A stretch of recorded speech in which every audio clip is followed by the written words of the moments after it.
Good afternoon, students. Today we are going to start new chapter 6, linear equation in one variable. ठीक है, ये आपका new chapter है 8th class में. सबसे पहले जो हमारा चैप्टर का नाम है linear equation in one variable, इसको समझते कि ये है क्या. ठीक है, तो उसके लिए पहले जो वर्ड आता है इसमें इक्वेशन, तो सबसे पहले इक्वेशन समझेंगे वो क्या होती है, उसके बाद लीनियर इक्वेशन समझेंगे और उसके बाद linear equation in one variable क्या होते हैं. फिर उसके बाद इस पर बेस हमें क्वेश्चंस मिलेंगे, उसको सॉल्व करके देखेंगे. ठीक है, तो फर्स्ट आता है इक्वेशन. What is equation? जब हमने अलजेब्राइक एक्सप्रेशंस पढ़ा हुआ है क्लास 7th में. ठीक है, एक टर्म, दो टर्म, थ्री टर्म्स, इन सबको मिलाकर हमारा अलजेब्राइक एक्सप्रेशंस बनता है. ठीक है, तो जब किसी भी दो अलजेब्राइक एक्सप्रेशन को इक्वेट किया जाता है that will be a equation. ठीक है, यानी an equation is a statement that equates to algebraic expression. किसी भी दो algebraic expression को equate करना is a equation. For example, 2xy plus 4x is equal to 0. अब 0 भी एक algebraic expression है. यहाँ पर x और y जो है constant वो 0 है. ठीक है, जो भी इसका constant है, मतलब इसको this can be written as ना 0 इंटू वाई और 0 इंटू एक्स. तो this is also a term, क्योंकि अब ये भी टर्म है, तो this is a algebraic expression. ठीक है, हमारे अलजेब्राइक एक्सप्रेशन में कांस्टेंट भी हो सकता है, वेरिएबल भी हो सकता है, सिर्फ और दोनों का कॉम्बिनेशन भी हो सकता है. तो 2xy plus 4x is equal to 0, बीच में इक्वेशन आ गया, इज इक्वल टू आ गया, तो दो अलजेब्राइक एक्सप्रेशन को इक्वेट कर रहा है, तो दैट इज़ अ इक्वेशन. जहाँ पर भी इज इक्वल टू का साइन आ रहा है बीच में, that will be a equation. ठीक है, इक्वेशन. उसके बाद आते हैं लीनियर इक्वेशन का क्या मतलब होता है. लीनियर मतलब समझिए वन. ठीक है, ऐसी इक्वेशन जहाँ पर वेरिएबल की जो मैक्सिमम पावर है वो 1 होती है, that will be a linear equation. ठीक है, जो वेरिएबल है चाहे 1 हो, 2 हो, 3 हो, 4 हो, जितने भी हो, पावर अगर 1 है, हाईएस्ट पावर कहेंगे, मैक्सिमम पावर अगर 1 है, that will be called a linear equation. For example 3x minus 3y is equal to 4. 3x minus 3y लिया है मैंने, 3x minus 3y is equal to 4. This is example of linear equation.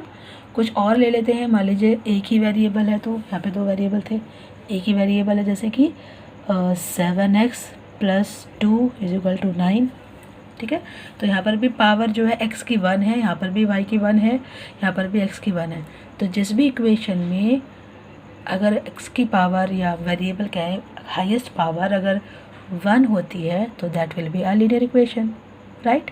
अब linear equation in one variable, ऐसे linear equation जिसमें सिर्फ और सिर्फ एक ही वेरिएबल है, या x या y या z, a से लेके z तक कोई सा भी वेरिएबल, सिर्फ एक ही वो वेरिएबल है, वही कितनी बार भी रिपीट हो सकता है, लेकिन वेरिएबल एक ही है, तो that will be a linear equation in one variable. ठीक है, तो अ linear equation in one variable has only one variable in it. ठीक है, उसमें सिर्फ एक ही वेरिएबल होगा, जैसे कि this is the example of linear equation in one variable. और भी एग्जाम्पल हो सकते हैं, जैसे इसके 9x plus 4 is equal to 8. ठीक है, यहाँ पे भी सिर्फ हमारा x एक ही है. और भी इसके बहुत सारे एग्जाम्पल्स होते हैं. तो जहाँ पर भी सिर्फ हाईएस्ट मैक्सिमम पावर 1 होगी और एक ही वेरिएबल होगा, that will be a linear equation in one variable. तो इस चैप्टर में जो भी क्वेश्चन होंगे वो इसी तरीके के होंगे. अब वो कैसे भी हो सकते हैं, लेकिन वो जो इक्वेशन होगी वो लीनियर इक्वेशन होगी और वन वेरिएबल की होगी. ठीक है, तो समझ में आ गया कि linear equation in one variable क्या होते हैं. अब हम इसके बेस पे कुछ क्वेश्चंस करेंगे, कैसे हम इन लीनियर इक्वेशंस को कैसे हम सॉल्व करते हैं, ये हमें समझना है. क्वेश्चन हमें आएगा, कुछ भी इक्वेशन दे दी जाएगी और क्वेश्चन आएगा solve the equation and verify your answer.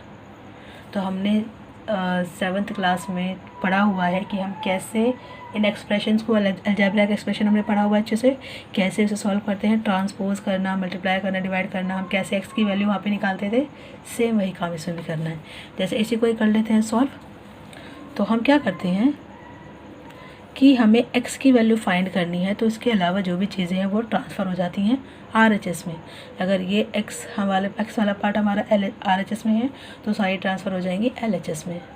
तो this is 9x is equal to, plus में है, ट्रांसपोज करेंगे तो ये माइनस हो जाएगा, right, and this will be 9x is equal to 8 minus 4 is 4 and x is equal to 4/9। ठीक है, तो क्वेश्चन सबसे पहला part, solve the following equation, तो सॉल्व कर लिया हमने, एंड वेरीफाई योर आंसर। तो जब भी वेरीफाई करने के लिए कहा जाता है तो जिस भी साइड पे x है, या LHS में या RHS में या दोनों तरफ, तो हम उसमें x की वैल्यू पुट करके देखते हैं कि हमारा आंसर सही आ रहा है या नहीं। तो हमें सिर्फ LHS है, LHS में x की वैल्यू पुट करेंगे और देखेंगे RHS आ रहा है या नहीं।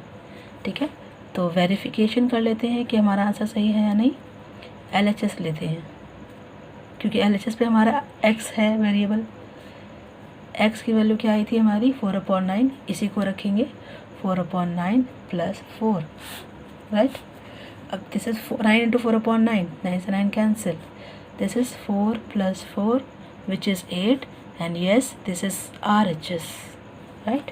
यही हमारा RHS है और 8 ही हमारा आ रहा है, यानी कि जो x की वैल्यू आई थी 4/9 बिल्कुल सही है। तो इस तरीके से हमारे पास क्वेश्चन आएगा कि सॉल्व द फॉलोइंग इक्वेशन या find the value of x and verify your answer. तो इस तरीके से हमें अपनी x की वैल्यू फाइंड करनी है और उसका वेरीफाई करना है। 6.1 में ये इसी पर बेस सारे क्वेश्चंस हैं। इसमें आपको इक्वेशन दे दी जाएगी, लीनियर इक्वेशन, और आपको उसको सॉल्व करना होगा। एक और क्वेश्चन देख लेते हैं, वेरीफाई नहीं करूँगी मैं इसको, सिर्फ करने का तरीका देख लीजिए इसको कैसे करेंगे। वेरीफाई आप अपने आप भी कर सकते हैं। क्वेश्चन है इस तरीके का कि आपको क्वेश्चन दे दिया जाएगा a+1/a+6 इज इक्वल टू 4/5। ये भी लीनियर इक्वेशन है क्योंकि a की पावर यहाँ पे 1 है और वेरिएबल भी सिर्फ a ही है, इसके अलावा कोई दूसरा वेरिएबल इसमें नहीं है। तो this is also a linear equation. इसको सॉल्व करना है हमें, है ना। इसके लिए नहीं, हमें यहाँ पे a की वैल्यू फाइंड करनी है। तो क्या करते हैं, जब भी इस तरीके के क्वेश्चन होता है तो हम क्रॉस मल्टीप्लिकेशन करते हैं। क्रॉस मल्टीप्लिकेशन मतलब 5 की मल्टीप्लाई इसमें और 4 की मल्टीप्लाई इसमें, इस तरीके से हम क्रॉस मल्टीप्लिकेशन करते हैं। तो this is 5a+1 and this is 4a+6। ठीक है, 5 की मल्टीप्लाई यहाँ, 4 की मल्टीप्लाई यहाँ। अब अंदर इसको पूरा सॉल्व करेंगे, 5a+5, दिस इज़ 4a+6, 4 6 24। अब देखिए, एक तरफ जो एक जैसे टर्म है वो हम एक तरफ शिफ्ट कर लेते हैं, ए वाले एक तरफ कर लेते हैं एक साइड पर, और जो बाकी जो कांस्टेंट टर्म है उसको दूसरी साइड पर। तो 5a ये प्लस का है तो ये -4a हो जाएगा, एंड दिस इज़ 24, ये प्लस का है यहाँ पे -5 हो जाएगा। क्या है हमारे यहाँ से, 5a - 4a इज़ a। 5 में से 4 माइनस करेंगे तो 1 आता है, तो 5a में से 4a माइनस करेंगे तो a आएगा। 24 - 5 इज़ 19। तो a का आंसर a बराबर क्या आया, 19। अब चेक करने के लिए हमारा आंसर सही है या नहीं, हम इसको वेरिफिकेशन करते हैं। तो LHS में हमारा वेरिएबल है तो सिर्फ हम LHS में 19 रखेंगे और देखेंगे RHS आ रहा है या नहीं। तो LHS है हमारा a+1/a+9, a हमारा है 19, तो 19 + 1/19 प्लस यहाँ पे 6 है, 9 नहीं है, 6। This is 20/25 and yes this is cancel out by 5 से कैंसिल आउट हो जाएगा, 5 4 = 20, 5 5 = 25, और यही हमारा RHS था 4/5, यानी कि जो हमारी वैल्यू आई है a = 19, ये करेक्ट है। तो इस तरीके के सारे एक्सरसाइज 6.1 आपकी कंप्लीट हो जाएगी।